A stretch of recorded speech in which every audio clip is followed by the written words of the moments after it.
اصل میں جو لفظ میلاد ہے اس کے معنی ہیں برتھ، برتھ کے، اور جب ہم اس کو کہتے ہیں یوم المیلاد تو اس کے مطلب ہوتے ہیں برتھ ڈے، یعنی کہ یوم مینس دن اور میلاد کے معنی برتھ کے.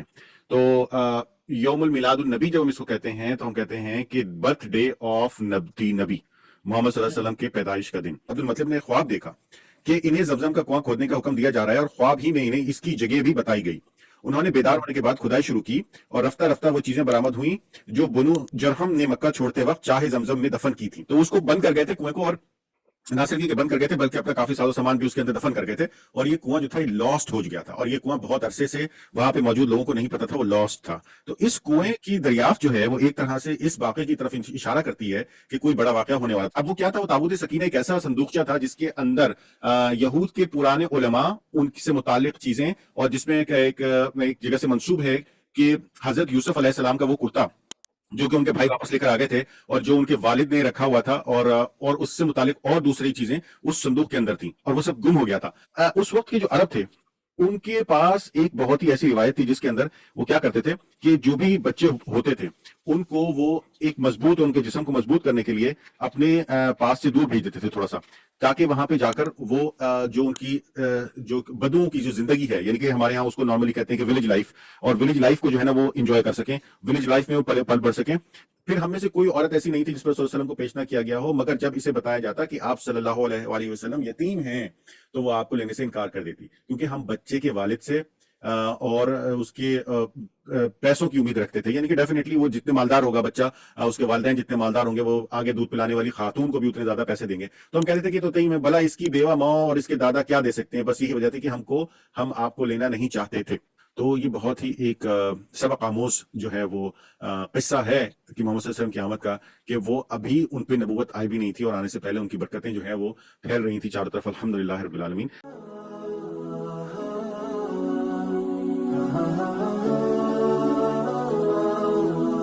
الحمد لله رب العالمين، الصلاة والسلام على سيد الأنبياء والمرسلين نبينا محمد وعلى آله وأصحابه وأتباعه أجمعين، أما بعد. رب اشرح لي صدري ويسر لي أمري واحلل عقدة من لساني يفقه قولي، ربي زدني علما. السلام عليكم ورحمة الله وبركاته everyone. I hope you all are doing well with the best of health and ایمان. اور میں آپ سب کا ویلکم کرتا ہوں ہماری آج کی اس سیرہ سیریز والی پوڈ کاسٹ میں. اور میں آپ کا ویلکم کرتا ہوں جس چینل کے تھرو آپ لوگ جو ہے ہمیں دیکھ پا رہے ہیں، into Quran podcast by Haroon Siddiqui. Haroon Siddiqui صاحب بھی ہمارے ساتھ موجود ہیں، ہم ان کا استقبال کرتے ہیں. السلام علیکم ورحمۃ اللہ ہارون بھائی. جی وعلیکم السلام ورحمۃ اللہ وبرکاتہ. اور عماد بھائی بہت شکریہ آپ کا، آپ نے دعوت دی اس اچھے کام کے لیے اور اس اچھی سی ایک پوڈ کاسٹ کے لیے. تو امید ہے آپ سب لوگ خیر خیریت سے ہوں گے.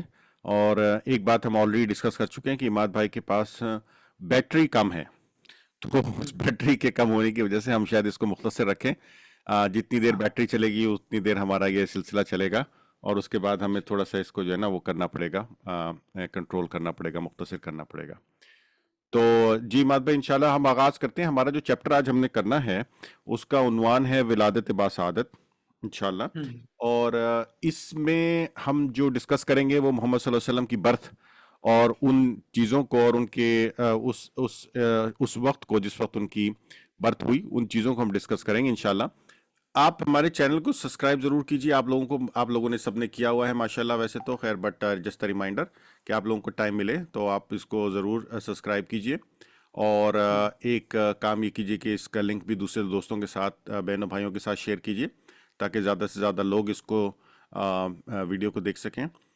تو عماد بھائی اس چیپٹر کو سٹارٹ کرتے ہیں.